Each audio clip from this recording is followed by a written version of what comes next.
So it turns out wealth isn't just monetary. And maybe fighting for your life to make more money isn't the answer. When you think about these billionaires that we all read about, are they really someone you want to be? They've got kids who won't talk to them and they've got 4 ex-wives. Do you know those guys who keep like a CRM of their personal relationships? That makes me cringe so hard. It makes me cringe too. I'm so happy our guest is coming into the studio today to answer all of these questions. You may know him as the cold plunge guy. Or the 111 guy. Please welcome to Demoted, Sahil Bloom.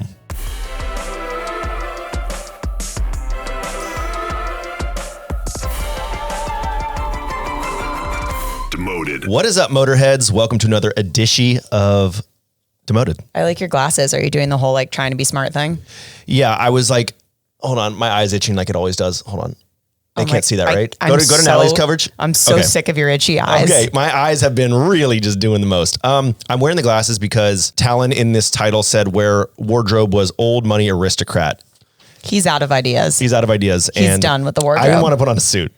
And we, as we always do every week, ignored the wardrobe entirely. Ignore it. Don't even look at the outline until the day of after I'm on my way here. We get here, we're like, what are we doing today? Who are we interviewing? But we are interviewing someone today. It is Sahil Bloom. He's a wildly successful individual, wealthy in a million different ways. He's so wealthy. He has, in fact, a bunch of principles for types of wealth, right? I don't know how to describe it. He's like a well-known, well-rounded coach of life, of all things, of all pillars of life. And we'll get into it. He's like the guy you see on YouTube shorts that makes you hate yourself. Yeah. I mean, he's just so goddamn successful. And dialed, really. Really.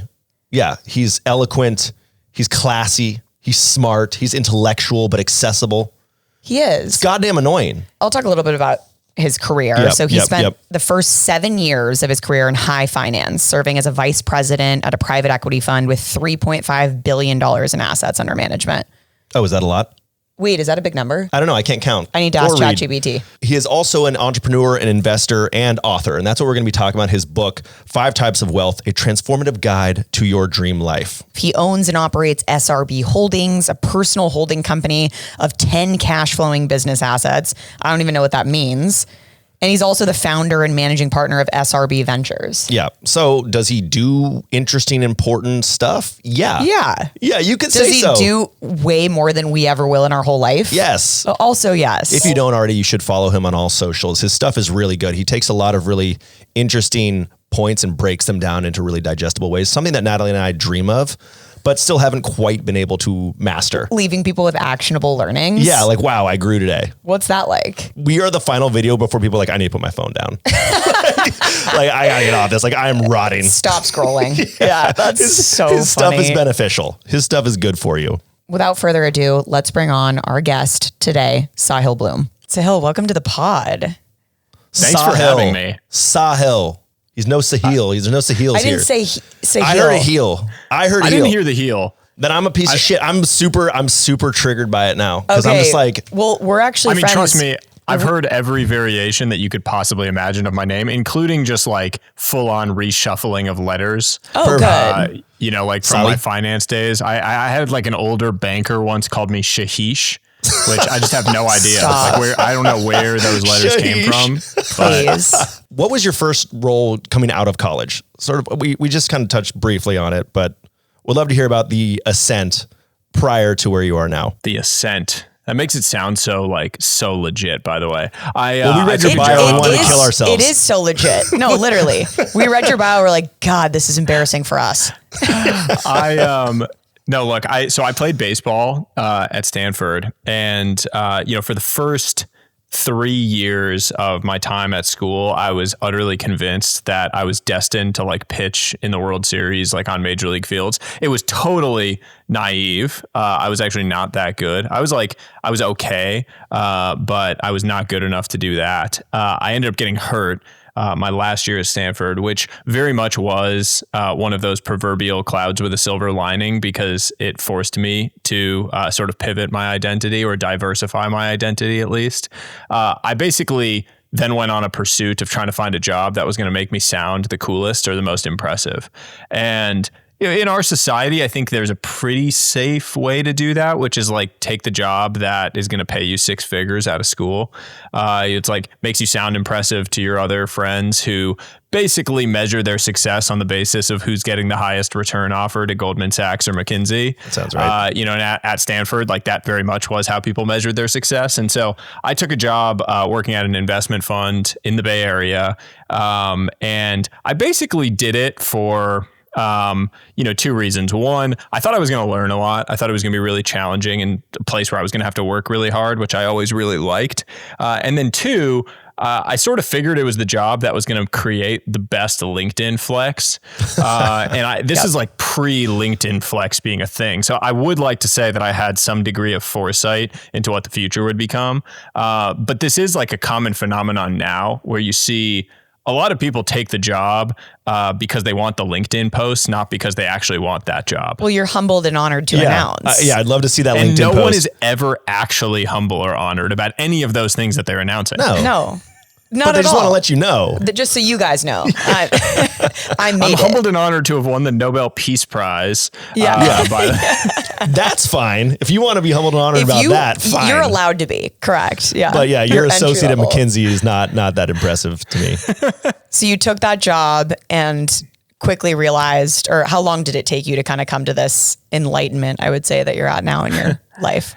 I really loved what I was doing for the first, 3 to 5 years. I was learning a ton. And for me, like intellectual challenge and stimulation is where I get a lot of energy and sort of like life force from. And those industry and career paths where you are working as hard as you're working, especially in finance and in investing, there's an enormously steep learning curve to come up. And that reminded me of like my baseball pursuits. It felt very similar in the vein of just needing to work really hard, show up consistently, and you get better at the thing. And it was even better in the sense that there was not really an element of just like getting lucky involved. Like I was a pitcher in baseball, and you could throw the perfect pitch. Like you could do all the work, do all the perfect stuff, and you throw the perfect pitch and the guy just like hits a home run. It's like sort of out of your control. Mm-hmm. In the world of work and finance, I was like, if I do all the things, if I just like show up with a ton of energy, show up every single day, work really hard, my outcomes are basically directly tied to the inputs that I'm willing to put in.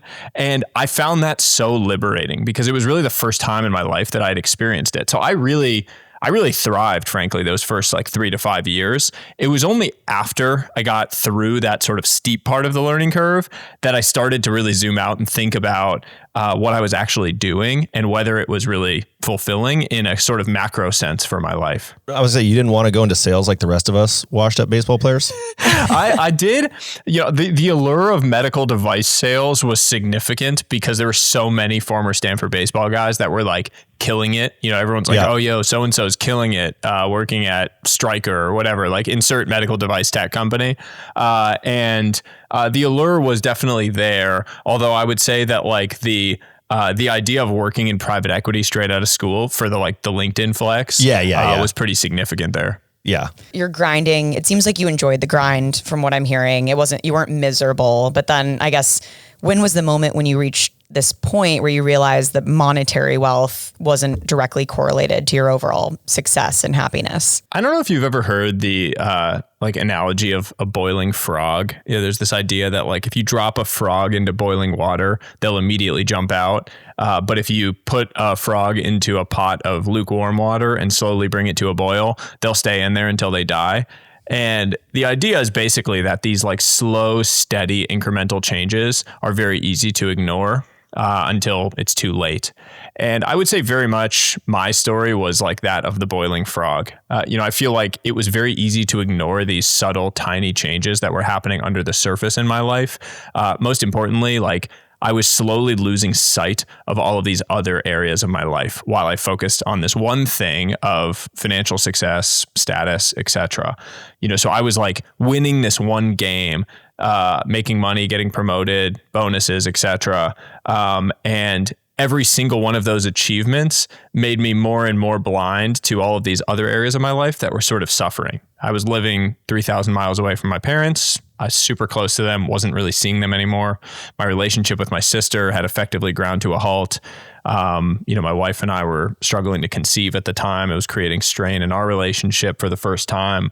I was drinking 6-7 nights a week. Like that had slowly crept up from 1 to 6 or 7. My mental and physical health were starting to be in trouble. And it was very easy to ignore those things because I was like winning on the one major scoreboard that you think about for your life. What you measure in your life really matters, right? Like the things that you measure end up dictating all of your actions. Like a silly example of this is if you've ever put on, or you know anyone that's ever put on one of those like sleep tracking rings or bands, all of a sudden they become the most annoying sleep person in the world. Oh, like, I can't go out. I took my Whoop off. My sleep I took it off. This, that, I can't have a drink, all these things. Suddenly all of your actions surround the one thing that you can measure. And the same thing applies to our lives when it comes to money. Like it's historically just been the one thing that you can measure definitively about your life. And so all of your actions go towards optimizing around it, even if that comes at the expense of these other areas of your life, simply because those other areas have not been something you have thought about measuring. And so that was sort of this path that I was on, during the like 5th, 6th, 7th year, sort of into when COVID hit. And I think that COVID for me and for many people was this kind of like forced zoom out moment where for the first time in many years, I had to slow down and pause and really think about what were the priorities that I wanted to build my life around, what were the things that really mattered, and how were my actions aligned around those priorities. Right. And I think that's kind of a perfect segue here. So in your book, The 5 Types of Wealth, a Transformative Guide to Design Your Dream Life, you talk about how, financial wealth is not the only type of wealth there is. And I think you just kind of alluded to it. So can you talk about the others that you've identified, the 5 you identified, and just like kind of a brief, synopsis on those? Yeah. So the first type is time wealth. Time wealth is all about freedom to choose how you spend your time, who you spend it with, where you spend it, when you trade it for other things. It's about an awareness of time as your most precious asset. The second type is social wealth, all about your relationships. The third type is mental wealth. It's about purpose, that's about growth, but it's also about creating the space necessary to actually wrestle with some of these bigger picture, more unanswerable questions of life, whether through spirituality, religion, solitude, meditation, what have you. Fourth type is physical wealth, all about your health and vitality. And then the fifth type is financial wealth, money, with the specific nuance of really focusing on your definition of enough, what it means to have enough financially, with the recognition being that your expectations are your single greatest financial liability. If your expectations rise faster than your assets, you will never feel wealthy. I feel time bankrupt. We were chatting about this before you joined. Like I feel like I have no control of my time, even though I run my own business. I find myself successful and wealthy in these other areas. And then my time is like, where is it going in the day? I have no idea. I think that that's a very common phenomenon, by the way. I mean, it's, I have certainly felt that at many times, even though I'm on this path that like should be, as you said, you should be in control. Like you should have freedom. And what I've found time and time again in my own life and with all of the people that I've studied, the thousands of conversations that contributed to this book, is that it is largely a byproduct of two things. One is this social pressure to be busy. Busyness as a thing has become this like pseudo dystopian status symbol of the modern era. Like you go out to a party and people ask how you're doing and you're supposed to say, I'm good, busy. Especially in America. Like it's really only in America. Yeah, that's true. It's like becomes it's a people's badge of honor. personalities entirely. Yeah. Yeah. You're like, well, look how, look how valuable I am to society, right? Like, oh, look how many things I'm doing. I'm doing all these big things. It is the LinkedIn flex in a lot of ways, just in a new setting. The second piece is that we are all terrible, ambitious people in particular, at saying no to things. Mm-hmm. And what happens is there's like this buildup of these tiny yeses that none of them feel meaningful individually, but when you stack them up and you look at the zoomed out view of your calendar, you've said yes to 100 things that actually do not contribute to the more significant life-changing outcomes that you're trying to create. There's maybe 2 or 3 things in your professional life and 2 or 3 things in your personal life that are actually contributing to the life that you are trying to build. And yet you are spending time on like 50 things in each of those 2 arenas. But what about the 16 weddings I'm going to this year? I've gotten good at saying no to those. The thing with weddings, I have gone from being, the person that's like, I'm going to go to every single wedding, to it is very hard to get me to go to a wedding. That has been like a transition over the course of my life. Partially because I just feel tired and I'm old and I have a kid and I'm like, I don't want, like, it's so, I really have to go to this wedding on the other. You're like, don't invite me to your wedding in Thailand. I don't want to go to Thailand. I'm sorry. But the whole thing of like, I love the meme about destination weddings and how that like enrages people whenever people have hot takes on destination weddings. I totally get doing a destination wedding as a mechanism for people to not come to your wedding that you don't want. Yeah. You can do the polite thing of inviting them knowing that they're not going to show up. But like, I've had a couple dear friends that I like really want to be there. Like some of my closest friends in the world, they're like wedding in Thailand. I'm like, dude, I have a 2-year-old. Like I'm not getting on a plane. I'm not getting on an 18-hour flight with a 2-year-old. No. And then they're like, I would no rather kids. staple gun my stomach over and over and over again. Oh my gosh. I mean, so all of these, obviously in an ideal state, you want to be able to have all these things. You want to be able to have time, financial success, your mental well-being in check, great social life, all these things. But like, how do you balance these different types of wealth throughout different phases of your career? Balance is an idea that has been hijacked to some extent. You know what? When you talk about balance, what people commonly think is that it's about the days. You're like, oh, well, I need to have a perfect balance of all of these types of wealth. So like my days need to be a perfect balance of personal time and work and health and, mental health. And like, if my days aren't that perfect balance, I'm going to get stressed that I'm out of balance, which creates this like spiral because then I'm stressed. That makes me more imbalanced and it just gets worse. The truth is that balance is about seasons, not days. You are going to have seasons of unbalance in your life where you are really leaning into certain things that are in service of future seasons of balance. And for you to be able to know that and to just lean into the season of unbalance for what it is important. As long as you have the awareness that it needs to be in service of a future season of balance to come. I have found that to be an enormously liberating concept. To just say that like, I might be in a 3-month or a 6-month or a 12-month sprint in my professional life in something I'm trying to build that's really important to me, really important to my family, or to whatever world I am serving. And that's okay. That doesn't mean that I'm like out of whack, my priorities are off base. It might just mean that it's really important and that this is the one thing that I need to be leaning into now. The recognition here on a more macro level is that this whole idea of your life existing sort of on these like on-off switches is fundamentally quite broken. Like the traditional wisdom has been that these different areas of your life exist on these on-off switches. And so you say, well, like I'm going to be leaning into my career, financial wealth in my 20s and 30s. So I flip that switch on and simultaneously you make this implicit assumption of saying, too bad health, flip it off. Too bad mental health, flip it off. Too bad family and friends, flip it off. And the dangerous thing about that mindset is that if you leave some of these areas of your life turned off for too long, you cannot turn them back on, or they become very difficult to turn back on later. I mean, ask anyone who didn't invest in their relationships or their health in their 20s, 30s, and 40s, how difficult it is to re-find those things in your 50s and 60s. Mm-hmm. Almost impossible. The antidote to that is to embrace what I talk about as this like dimmer switch mentality, that you can have one area turned way up, that area that you're really leaning into, the unbalance during this season, but it doesn't mean you turn the other areas off. They just need to be turned down low, with the recognition being that anything above zero compounds. Like if you're not really focusing on your health during this season of life because you're really leaning into your career, you can still go out for a 15-minute walk. That is infinitely better than doing nothing. You may not be able to have the time to do all of the weddings, to do all of the group trips, all of those things you want to do, but you can still find 10 minutes to call your best friend on the way home from work, to do those tiny actions that stack and compound in these areas. Because again, anything above zero compounds. So a lot of the folks who listen to our podcast, they work in the corporate world and they struggle with the concept of time wealth.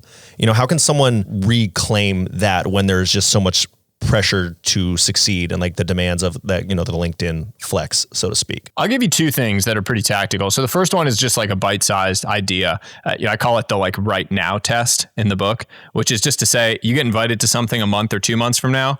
Ask yourself, would I go do this right now? Like if I got invited to this and it was tonight, would I want to go do this thing? If the answer is no, you're not going to want to do it in a month or in 2 months. What happens is humans are very bad at thinking about future time. Yeah. And so what we do is we say to ourselves, oh, I'm really busy right now, but like a month from now, my calendar looks open. So I'm totally going to have free time and headspace to go to whatever I'm getting invited like to. That. I'm like, my life will be drastically different in 2 months. And it's just one of your little yeses that becomes all the yeses. No, it won't. My life's been the same high-strung misery for 3 years. It's called the yes damn effect for this exact reason. You say yes to the thing, and then the date comes, and you're like, damn, why did I say yes to that thing? And so the right now test really helps with that. You just ask yourself, would I do it right now? The second one is a more macro perspective, which is, I call it the energy calendar. Like at the end of a given workday, look at your calendar and color code the activities from the day according to whether they created energy, meaning you felt sort of lifted up, pulled towards it, mark it green. If it was neutral, mark it yellow. And if it drained your energy, if you felt physically drained by it, mark it red. If you do that for a week and then zoom out and look at it, you'll have a very clear visual perspective on the types of activities that create energy versus drain energy in your professional life. That information is really important for building time wealth because the things that you have energy for are going to be the things where you create the 10, 100,000x outcomes that create step function improvements. If you can lean into the energy creators and slowly find a way to delegate, delete, or lean away from the energy drainers, you will feel more time wealth in your life. You will feel this sense that you are starting to dislocate the inputs of your time from the outputs that you're creating. I've seen a lot on your page. You talk about autonomy and like that's such a powerful tool. And I do think when you're early in your career, it's hard to make these decisions and say like, oh, that was draining. I don't want to go to that happy hour where you kind of have to go and you have to show up to these things. So it's interesting what you're saying about that balance. And I think as it relates to social wealth, how do you take this kind of quantitative approach to these relationships in your life? Because it sounds really hard to do and almost like not shallow, but how do you take this approach, like the Oura Ring approach to your relationships? Yeah, I wouldn't say I go so far as to looking at sort of numbers. I've met people that have like personal CRMs, a Rolodex, for their relationships. I saw a meme recently or like a tweet maybe that was like every single person I've met that has a personal CRM is a psychopath. Completely. That's like half of Stanford. Yeah, I'm sort of inclined to agree. Like I don't automate relationships. I don't do any of those things. I think it really is easier to just follow your energy when it comes to relationships. Intuitively, physically, how you feel from spending time with certain people and other people. Yeah. If you lean into the relationships that make you feel physically uplifted, like the friends that you spend time with, and then you want to go run around the block because you got so much energy from being around them.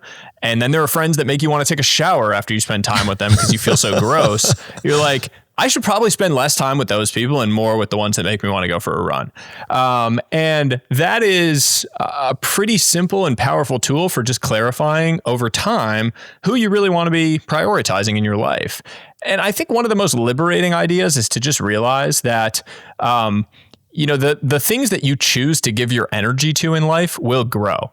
So if you choose to give your energy to, positive people that lift you up, encourage you to think bigger, those relationships will grow. If you choose to give your energy to people who drain you, who pull you down, who tell you to be realistic, those relationships will grow. And so the choice is really yours about where you deploy your finite energy that you have in your life. I like this idea of sort of energy expenditure, but do you think, and I understand it from like this social standpoint, but do you think there is something, it sounds all negative, so to speak, but do you think there's like energy expenditure that is worthwhile, like energy draining, right? That makes it fulfilling or more worthwhile. I understand relationships, like you don't want to nurture things that are inherently negative and sucking energy, right? But like, the cost of baseball practice, right? The sprints, the things that you put in that suck, but like it is sort of an investment in those future sort of like energy lifters. And so you saying, grinding earlier in your career. I think a lot of early in career folks listening to this are like, I'm burnt out. And it's like, do you know what burnout means? Or are you truly burnt out? Kind of. Right. Are you working hard and like this is building and this is good, so to speak? Yeah. Yeah, I think that there's an important distinction here, which is something can be physically draining during it, but feel really good after. Sure. And that is energy creating. Okay. Like it is not, like doing a workout might be really tiring and physically draining while you were doing a hard workout, but you feel incredible after. And so you really need to like pull that after into this equation of how you are thinking about a thing. Like that is what I would characterize as meaningful struggle. Like you are doing something that feels meaningful. Having a kid is a great example of that. Having a kid is not a great thing for like in the moment happiness in any given moment, right? They're like puking, they throw up on the ground, you're like, having to fly with them and do things. Extraordinarily positive for meaningful struggle and happiness that comes from that over longer term time horizons. So I do think there's an important distinction here to like recognize that how you feel during the thing is actually less important than how you sort of feel once you've completed it, right. And having gone through it. Yeah, that's great advice. I have a 2-month-old, so yeah. You're really in it. I'm in it. I'm deep. You're sort of always in it. It doesn't really I like came downstairs an hour ago, and like I just got in a box. Like someone sent a box of a bunch of product. This company Element, the like salt electrolyte packets I take, and there was like 20 boxes of it in there, and my son had decided to open all of them and pour them all over the downstairs of our house. Good. Yeah. And I was like, this is why we just shouldn't have a nice house. I'm like, no matter what, it's just gonna be a disaster. It's never gonna be clean. I love all this tactical advice you're giving. I think this is so helpful to our listeners. I guess just advice for someone who feels super financially stable, but maybe are lacking in the other areas. What would you say to that person? Perhaps your younger self. Yeah, I really think that this is all about tiny sort of incremental changes and improvements in where you are. Like, what I would say is the question to ask yourself where you sit today, no matter where you are, is if a third party were to come and observe me for a week, what would they say my priorities are? The recognition here is that there are two types of priorities in life. There are the priorities you say you have, and there are the priorities your actions show you have. And there's often a big gap between those two things, what you say and what you're actually doing. Your life will improve alongside your ability to close that gap. But the only way you can close that gap is if you identify it first. So zoom out enough so that you can see what it is. See how different your actions are from what you claim your priorities are, and then go start making some tiny improvements to that. Like if you say you're the type of person that prioritizes family relationships or your friends, go show it. Go actually do something around that. Text the friend when you're thinking about them. Like call your mom on the way home from work rather than listening to a podcast on 3x speed. Unless it's demoted. Whatever the thing is, go take some tiny action there because those small things become big things. Right. I got to do some energy calendaring. You do. I really You should. do. Your calendar gives me anxiety, horrible anxiety when I see it. It has like It makes me want to throw up. The entire thing is filled from 6 a.m. to 6 p.m. With what? Like Right. film Like blocks, meetings? script blocks. No, just like everything I do in my life Every is on action the is calendar. calendared for her. Yeah, which is wrong. I don't know. I mean, it depends on the type of person you are. Like if you're very type A, like I think it helps a lot to have these things kind of like set out, structured. I personally think that lack of structure is one of the most challenging things when you switch to a path of entrepreneurship. Like I remember when I left my job and was going down this new path, the most challenging thing was waking up in the morning and having no one telling me what I should be doing or working on. I was like, so what do I do? And stress and anxiety feed on idleness. So when you're sitting around doing nothing, just like wondering what you should do, you start getting stressed, you start getting anxious. And the reality is that the action is the antidote to that stress and anxiety. But that action only comes from having some sort of structure on your calendar of like, okay, I'm going to do this in the morning, then I'm going to work on this. I might have an idea about it. And that really helps a lot for most people when they're making the leap from a traditional path to a non-traditional one. I love structure. Yeah. Salivating just thinking about structure. Yeah, no, I mean, structure. Yeah. I mean, I need more structure. I'm a big chaos guy. Okay. For those working long hours in sort of a corporate environment or, any long hours anywhere, what is a tactical way to get the physical side going? And this is a question for my younger brother. I think the first thing I would say to anybody is, stop like listening to, all of the like gurus that feed you the, crazy expensive, fancy, 47 step protocols for getting healthy. Like I think one of the most challenging things about this social media age we live in is that the thing that you see on social media is generally speaking going to be from one end, like, the tail end extreme, because that's what sells. Like the most complex, sexy solution is the one that gets the most clicks. 20,000 supplements. Yeah. I mean, if I go to a party and we're in a circle and people are like, hey, what are you doing for health? And I say, I'm trying to move for 30 minutes a day. I'm eating mostly single ingredient, whole unprocessed foods, and I'm trying to sleep for 7 hours a night. They're very quickly going to move on to the guy to my right who's like, oh, well, I'm doing red light therapy, injection, cryptoid, peptide, something or the other. Like it's way sexier. So it's more interesting. Everyone's going to turn to that person. And on social media, you're bombarded by that because in the marketplace, everyone's going to click on that thing. So you're going to get fed constantly that's what it looks like to be healthy. And that creates this intimidation factor that generally speaking will manifest as someone just not starting. Like if I haven't gotten started and I think that what it means to be healthy is to do 1,000,000-step morning routines where I'm dunking my face in water and rubbing banana peels on my face, I'm probably not going to even get started. But if you told me to do that right now, I would. Like I'm exactly. buying anything if I was you're like, saying. hey, the key to like you want good skin, go rub banana peels on your face. Like you might go rub banana peels on your face. I don't know how if my skin looks good enough on Riverside, your but skin if I looks told great. you that, on 4K, like maybe it would do the trick. And so the thing that I would say to anyone is like the truth about what it means to get healthy is just those 3 simple things. It's like level 1 is just move your body for 30 minutes a day. Doesn't matter what it is. Walk, run, bike, jog, row, dance, whatever you like doing. Eat whole, single ingredient, unprocessed foods at like 80% of your meals. That's 17 out of 21 meals during the week. And then sleep for 7 hours a night. If you can do those 3 things, you're probably ahead of 90% of people out there. And that is a great start that you can build up from. But until you do that consistently, you don't need to worry about cold plunging, saunas, peptides, morning routines. Like you don't need to worry about a million other things. Just do that consistently. I love that you said dance. Ross is a huge Zumba guy. I kind of figured, actually. I saw those shoes. Thank you. They're nice. Little book tee up for you here. What's one practice from your book you believe every corporate worker in their late 20s or early 30s should immediately adopt, and why? I would say creating a practice of like 2 to 3 minutes before you go to bed of like a journaling habit is probably the single highest ROI thing that you can do. I think that journaling is something that like people generally have in their mind as being this like really challenging or ambitious undertaking. Like you need to have like this fancy paper and light a candle I need a and quill. have a drink. Yeah, you need a quill. You need the glass wife of does this wine. You need the whole very vibe strongly. needs to be set. And that really held me back from getting started on it. I'm the type of person that like I get into bed and my mind is racing on a million things that I haven't done. I feel like I didn't get enough done, stress, anxiety, all those things.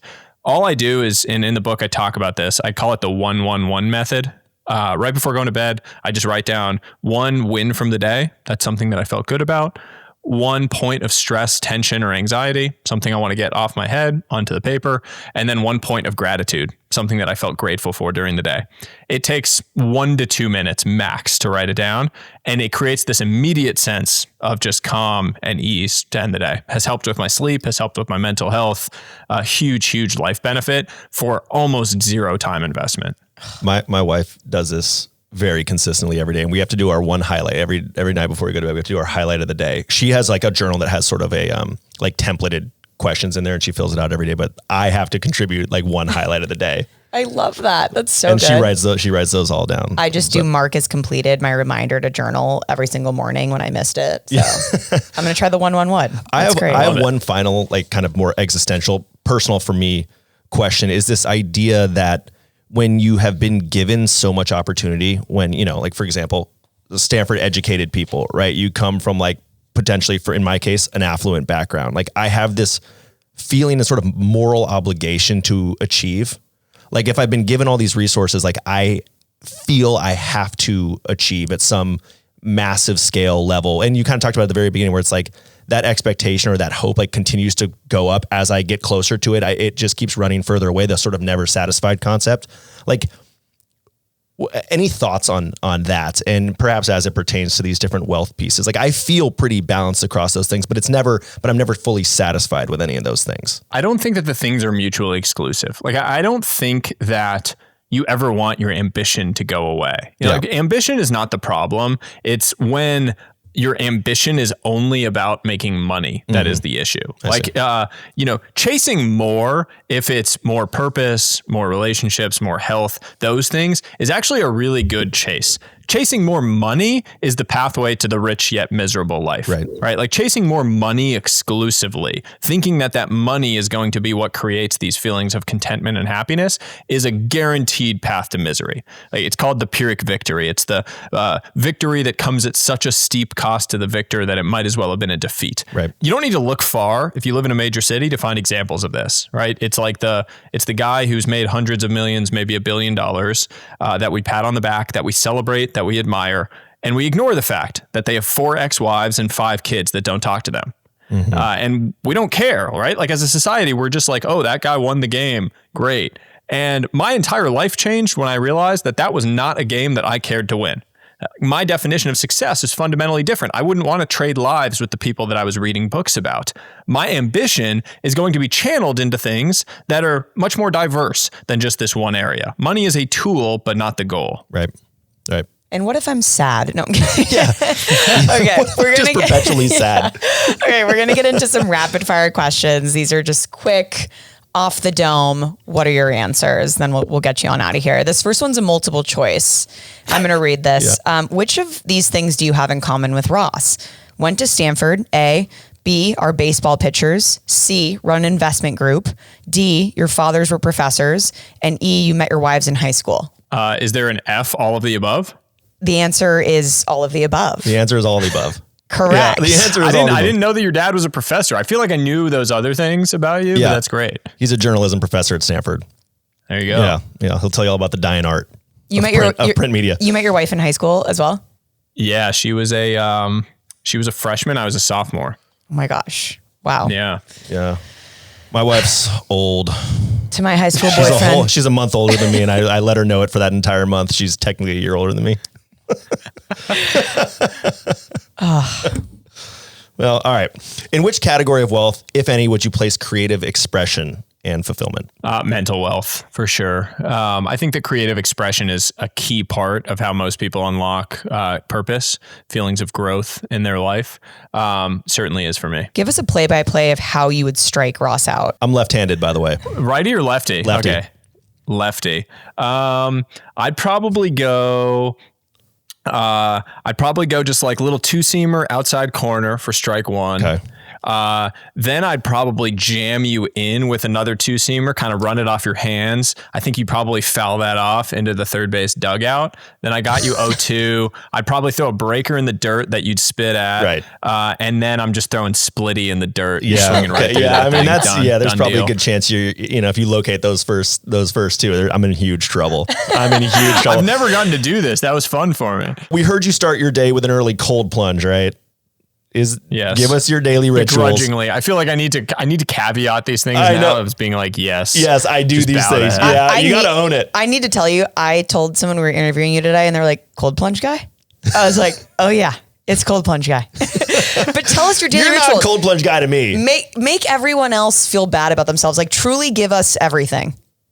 And realize that everyone's got to build up to these things, and realize that you've been working on this. Exactly. Yeah. I mean, the cold plunge for me, I actually have zero idea whether it has any health benefits. I actually don't think the research is significant enough to claim that it does, but I know how it makes me feel, which is, it just makes me feel incredibly energized to start the day.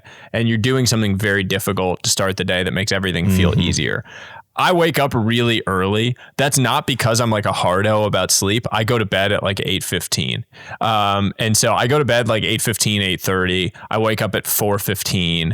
I do my cold plunge. I get to my desk at about 4:30. I have a cold brew. And I'm sitting at my desk. Normally I do like 30 minutes of reading to start my day from about 4:30 to 5. For me, that's just like a way to wake up. Is that news? Is that a book?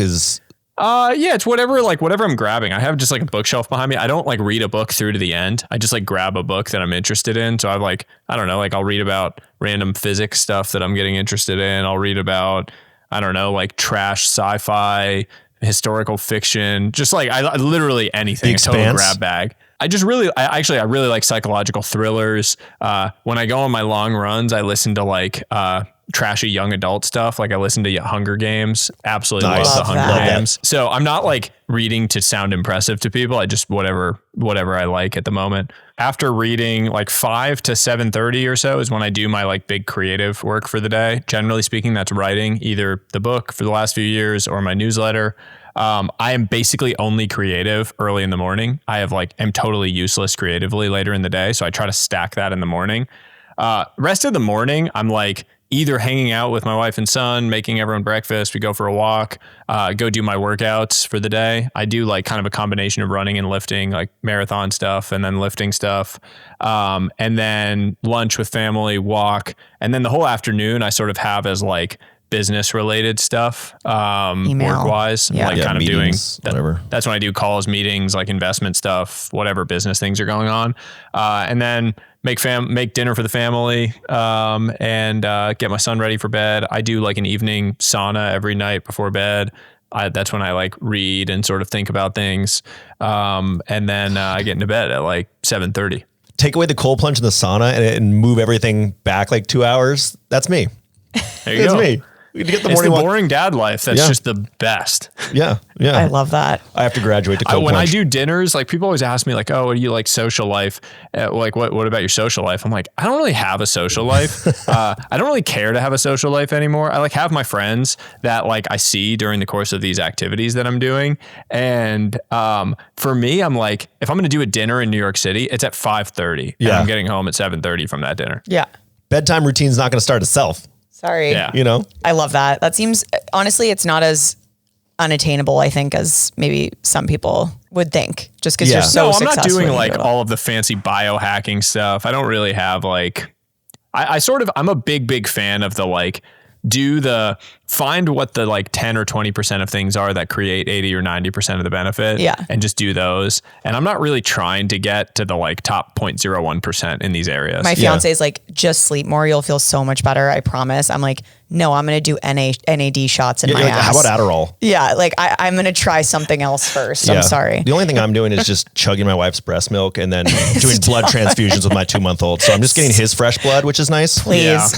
Yeah. The 2-month-old blood transfusion, that is actually the major life hack. Right. That actually is the 6th type of wealth. Yeah, that's we're going to brand that. Yeah. Small child blood is the 6th type of wealth. Yeah, Blood I am boy. loaded. Maybe you aren't in on the biohacking and stuff, so you don't have to answer this if not, but like what supplements do you take? I'm pretty simple again here. I mean, I take creatine. I've been taking creatine since I was 16 years old when I started training for baseball, way before it was like the hot, trendy new supplement that everyone's into nowadays. Yeah. I've basically been taking 5 to 10 grams of creatine a day for, I don't know, I guess that's like 15, Wow. I guess more than that. That's crazy. That's almost 20 years. Yeah. So I might actually just combust into creatine at some point. Can't live without it. And then I take fish oil. I take green supplement. I am one of the AG1 users that everyone, again, like between cold plunging and AG1, I'm like very, very trendy now. And, I take like salt and electrolyte. I take the element stuff when I'm doing runs, like mainly to just rehydrate, especially if I sweat a lot. And then I take like a sleep supplement of some kind before I go to bed. Not melatonin, but like magnesium, L-theanine, some of those simpler things. And since I turned 30 or so, I started taking like testosterone support, like natural ashwagandha, tonkat, some of those things that just help as you start to get older. He's a simple guy. It's not a lot. It's just 12 I say I'm things. simple, and then I throw out like 20 supplements or whatever. I'm like, oh, I keep it really simple. Then you say I say like 20 Well, supplements. compared to what you're seeing on Instagram, like you're saying, that is simple. Like I saw a gal who takes 40 supplements a day. I'm like, well, I add to cart. I mean, I guess I have to take this. I don't know. Like I'm so dialed in on what I eat. I basically eat the same thing every day. I work out a ton. I feel good. I don't know. I mean, knock on wood, I guess, but like I perform well. I can run fast. I can like generally lift a decent amount. Like I don't feel like there's some massive gaps. And I feel like most of that is covered by just doing the basic hard things every day. So I don't feel like I need some like new shortcut to get me from point A to point B. I prefer to just do the work. I feel terrible. as long as I'm hitting bombs, then I'm doing, and I'll, if you could crush that all up for me and see if it adds any power, I'll take it. Just rip like a pre-workout. I mean, back in my baseball days, Jack 3D started, right? Like Jack 3D when my guy. arm was hurt, I was taking 4 Excedrins with a full Rockstar prior to going into pitch at like 10 p.m. Please. Like I can't even tell. I mean, that's probably 800 milligrams of caffeine before going into pitch at 10 p.m. Like you're not sleeping that night and you're not feeling a thing. Like I'd get out there and I couldn't see the catcher's hand signs. Yeah. We'd have to go to like body signals because I literally couldn't see his fingers. Yeah. Well, it's also hard to see it sunken. It's a little bit tough with the fingers down there. But I mean, a couple of Vicodin, get through the torn lat. Take a little Xanax and a beer to, wash it down at the end of the game so I could sleep at 4 a.m. Those were the days.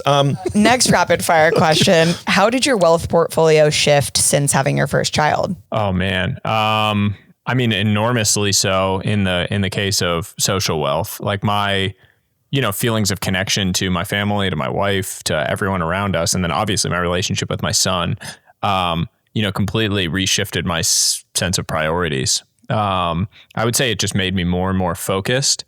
I have found that I've made more money since my son has been born. And I think a part of that is that it has created an enormous sense of why I am working on things.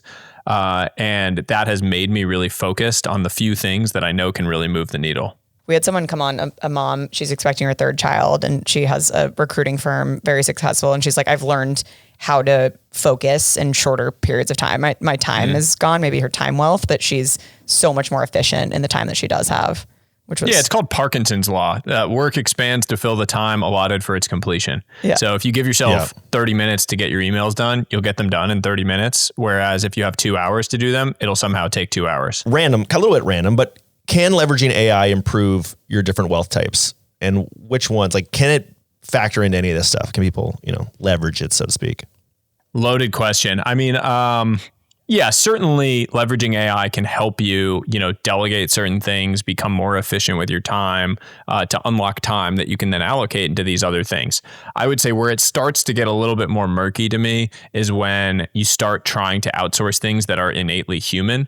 And that applies to AI as well as like any technology, right? Like there is such a thing as optimizing the life out of your life. Mm-hmm. Like you can reduce friction in your life to the point where you pull out all the meaning. And I think a lot of people have found that like you continue to remove friction from your life. And then all of a sudden you realize that like some of the friction was actually a positive for creating a sense of purpose. And so, I start to feel a little queasy when we talk about like, outsourcing friendship to AI and talking to, AI friends, girlfriends, all those things. I'm like, man, at some point, I feel like we're reducing our humanity. Final question. Where can our listeners follow you, hear more from you, plug all the things? Yeah, the newsletter, the book. Yeah, well, you can find the book. It's called The 5 Types of Wealth on Amazon, any local bookstore, anywhere books are sold. You can find me at Sahil Bloom on any of the platforms. My newsletter is on my website at sahilbloom.com. Well, thank you for joining us. I hope the Motorheads enjoyed it. I'm sure they did. But I enjoyed it. This was lovely. Thank you for taking the time and being on the pod. Big fan of both of you. So thanks so much for having me. Of course. Awesome. Actionable. I told you all of his stuff that he puts on socials, which by the way, again, I'll reiterate it. Go follow him. It's just little bite-sized stuff. And I find myself very rarely on social media do I save a post, but I actually save his posts. I also just feel like you're very aligned, you two specifically, and like having a kid, where you're at in your career. Yeah. Philosophically, I think he was talking about you could throw the perfect pitch and the person still gets a hit. And I talk about that all the time, just in like my soundbite metaphor, so to speak, where I'm like, rather than thinking about an individual pitch that you throw on a given, to a given hitter, it's like, let's look at it over the course of a game or over the course of a season. And if you throw your best pitch as many times as possible, you're going to look at your outcome and it's actually going to be probably more positive than otherwise. I think maybe his socials read as more intense than he is. Yeah.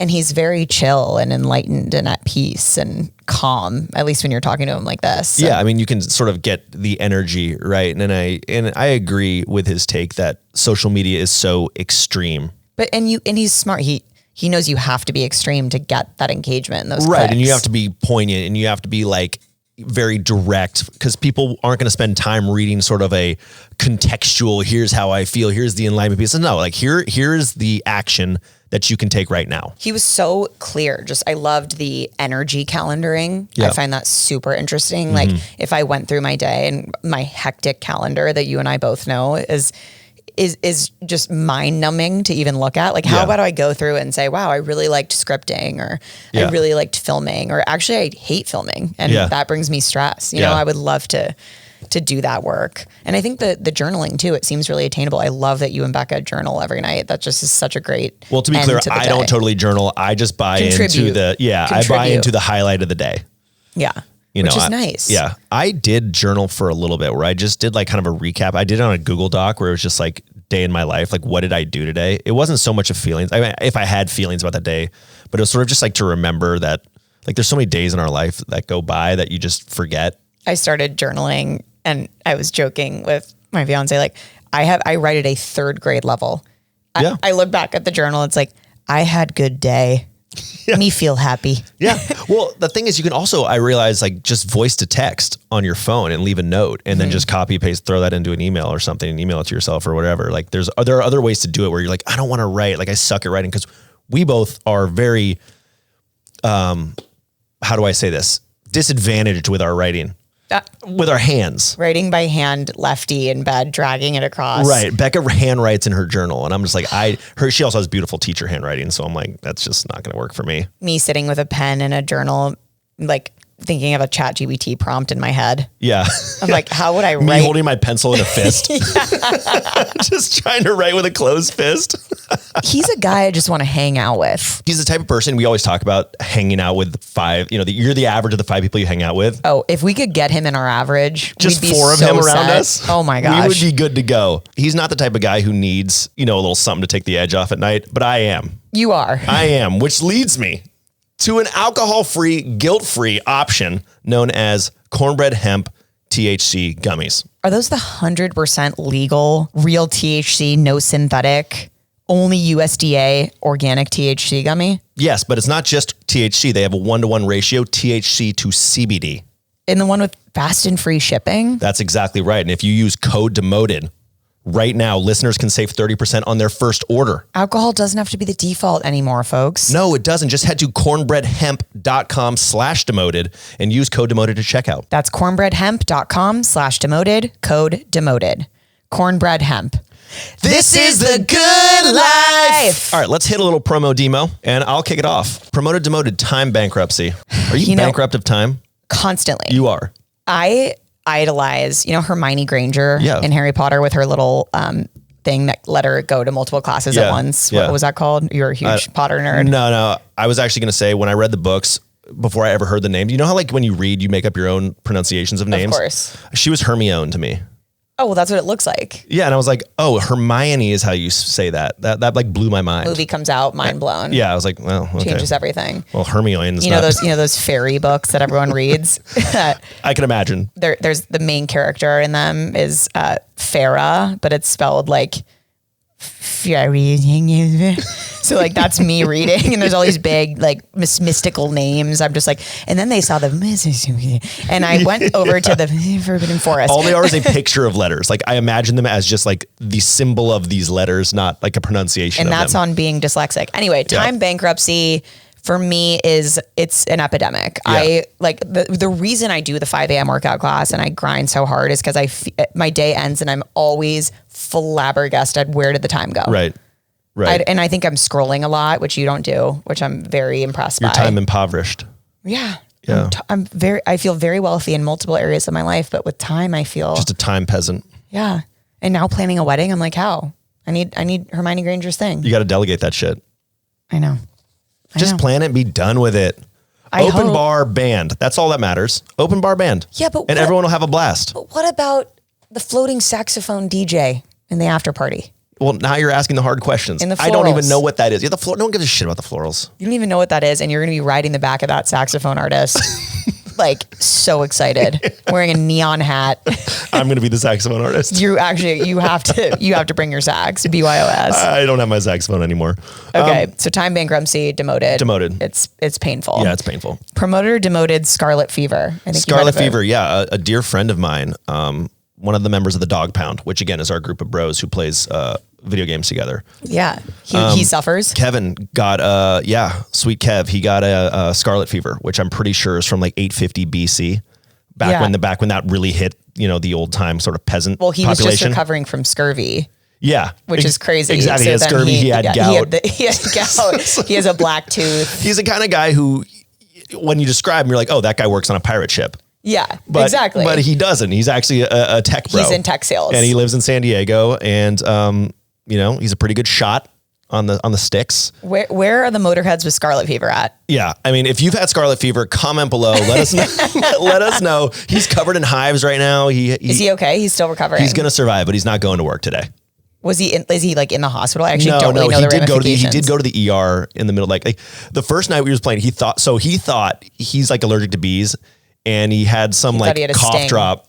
No, he had a cough drop that had, I don't know if it was like beeswax or some bullshit. Like honey, yeah. Yeah, and he's like thought that his wife was poisoning him because he's like, how dare, like, you gave me this thing and I'm allergic to it. And he's like blowing up that night, and he was talking, he's like, guys, I don't feel so great, but I'm down to play. And we're like, yeah, don't be a bitch, Kevin, we're playing. Scarlet fever. So then like 2 days later, he's like, yeah, so I have strep and scarlet fever.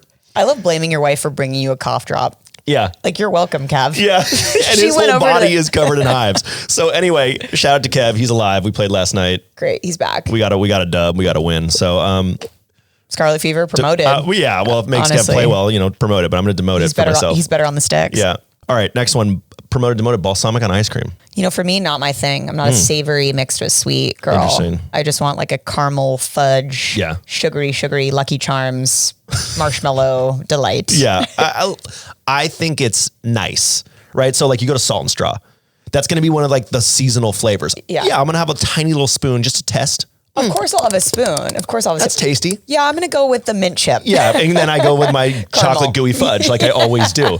But I want to try it. I appreciate when they can make that type of thing taste good. I go in there and I'm putting on a full one-woman show. Oh, yeah. I was like, well, that sounds interesting. And so that fourth one there that I wasn't able to try, could I just take just a nibble of that? Because I'm not sure.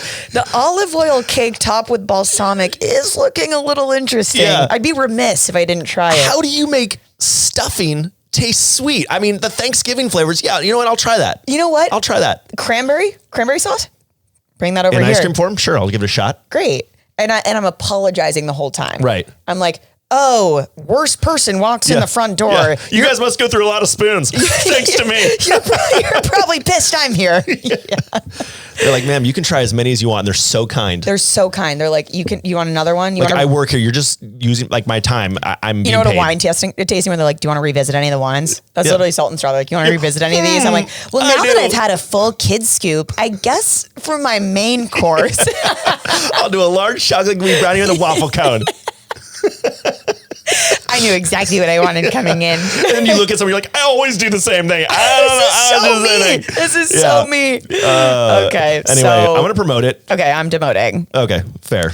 This promoted or demoted, I want to hear your update on this golf dates. I saw you did a little AMA on your story. I did do that. How did that blow over with the fans? Tens of people saw it, so it was fine. Yeah, it got like 10 views. Yeah, it got 10 views. For those who don't check in on me, which is fine, whatever, I'm doing well. I did an AMA with Becca. On your story. Sort of an unveiling of sorts. And we were playing golf.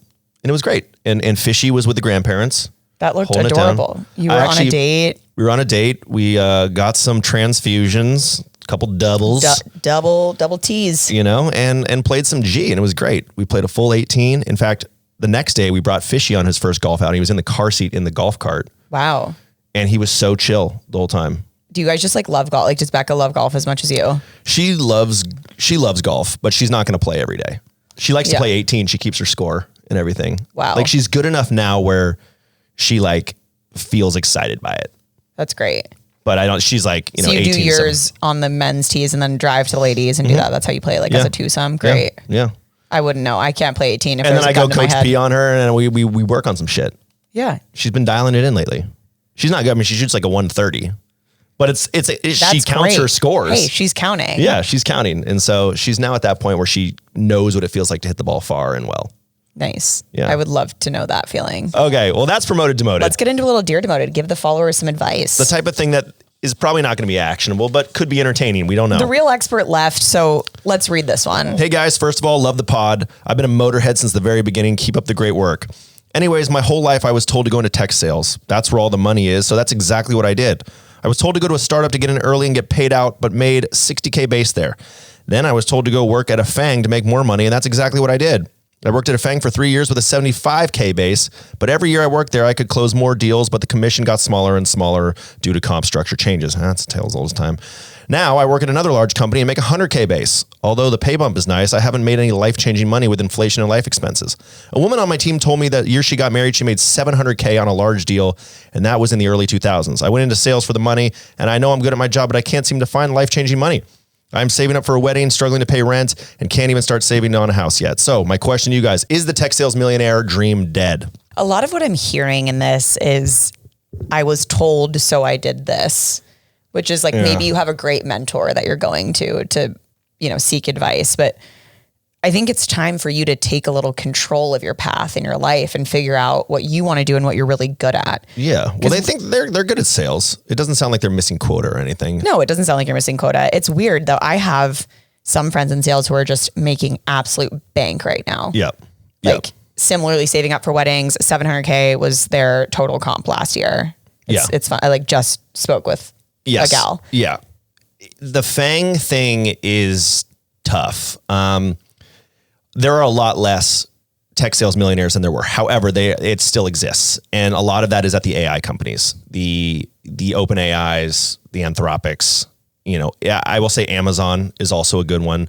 You'll find if for the startup thing, it's not really about the cash that you're making, the commission you're making. The life-changing money happens when the company IPOs, you get a bunch of shares and that is life-changing money. Or you work at a place like Salesforce in the early 2000s. In fact, this last weekend I played golf with a guy who was staying at his second house in Tahoe that was bought because he worked at Salesforce from 08 to 18. I'm currently renting from a guy who his company IPO'd. He bought the place. Yeah. Just absolute making bank monthly on this new property. Yeah, it's not uncommon, but it's hard. It's hard. And especially with the startup thing, you're kind of putting your money on a lottery ticket. You got to pick the right one. And that's a really hard thing to do. There are people out there that just know how to pick them. They go from, Oracle to Salesforce, then they'll go to a Gong or a Rubrik.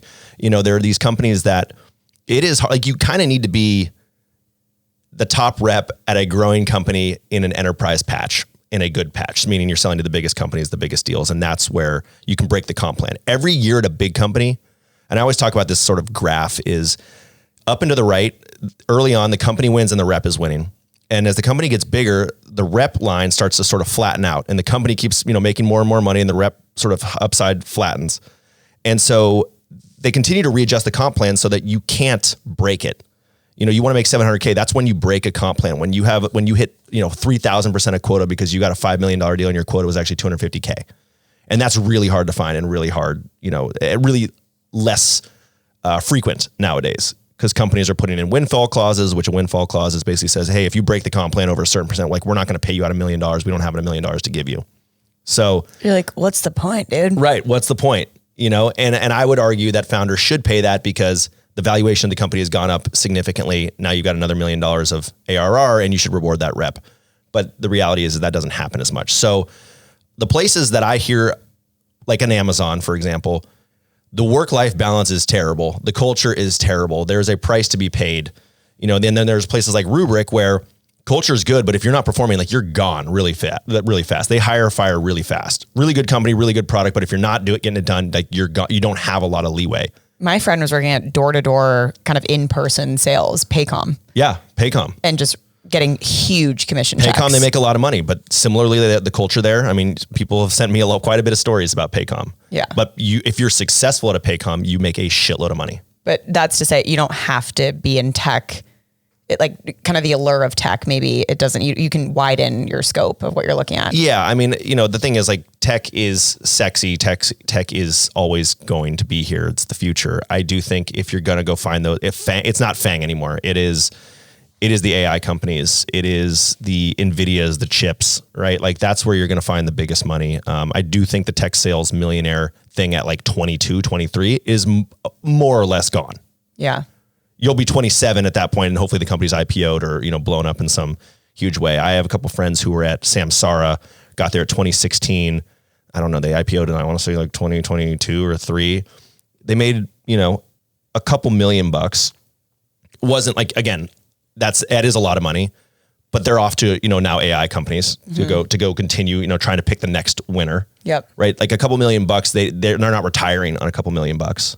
They live in the Bay Area. They want to have families and, Entry-level salespeople, SDRs, AEs, kind of doing side gigs, and are they like moonlighting and selling for other companies? I remember I was reminiscing with my brother this past weekend. During COVID, we both were SDRs for this company. I completely forgot about this chapter of my life. It was called Cogniz, and it was a like thermal heat detector, basically like a fever detector that would go on the entryway of doors. And they hired this fleet of SDRs with zero experience, just like full 100% commission. I didn't close a single deal, obviously. I'm horrible at sales. My brother learned quickly. He loved sales. He closed the biggest deal with this like rich school in Georgia.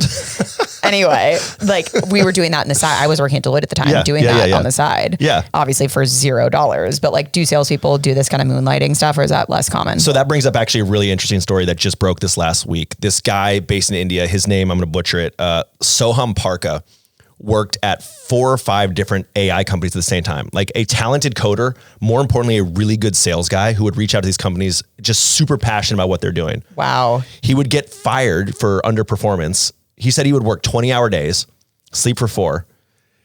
Every time, like these CEO, and he got fired from like 5 or 10 different companies because they caught him working at other companies. But he would just go to the next one. He was such a good sales guy for himself and such a like talented coder.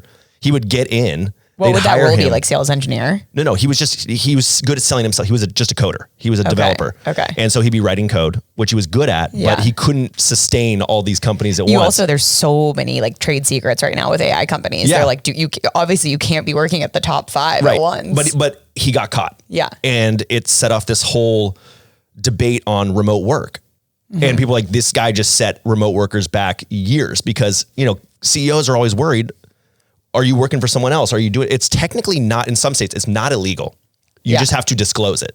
Oh, interesting. And of course, companies will be like, no, this is your full-time job. Like, how can you expect to, work for 4 companies at once and get the job done that needs to get done?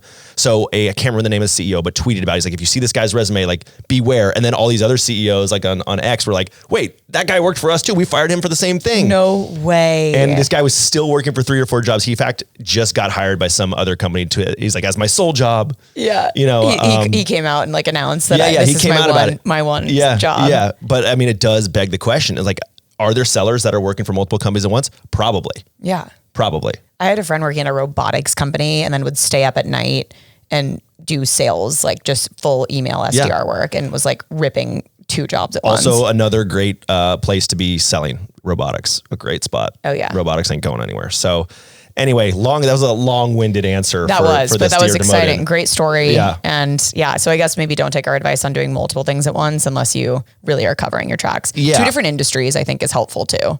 Yeah. I think it's about finding products that are expensive. To make big money, you need to sell expensive things. That's great advice. That's just period. Like if you're going to Meta, with part of the FANG, like you're potentially selling ads. Like those aren't very expensive. You want to sell the high-tech stuff like AWS. So anyway, thank you for that great question. I hope you find your way. And keep us posted. Yeah, keep us posted.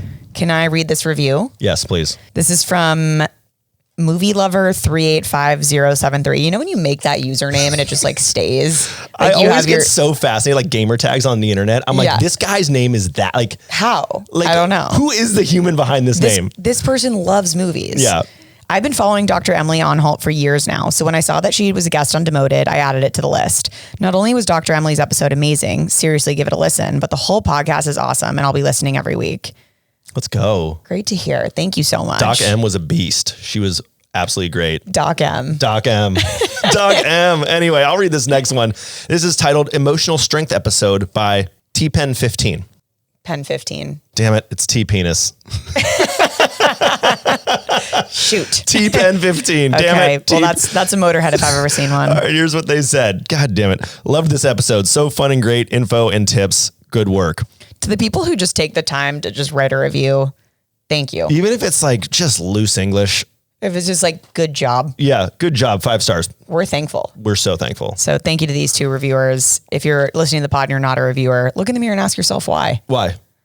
You disgust me. As always, send us your corporate confessions, dear Demoted, Yep. and shout outs through the submission form on our website. Don't time bankrupt that subscribe button. You're going to want to fill it with wealth. In fact, throw Demoted in your Slack channel or your Teams channel and say, hey guys, phenomenal listen. You guys should check this out. Ross tells a story about getting a prostate exam. That should get everybody fired up to come listen. That should. Or you could talk about emotional strength. Either one. I don't care. I guess, and tune in next week on Demoted.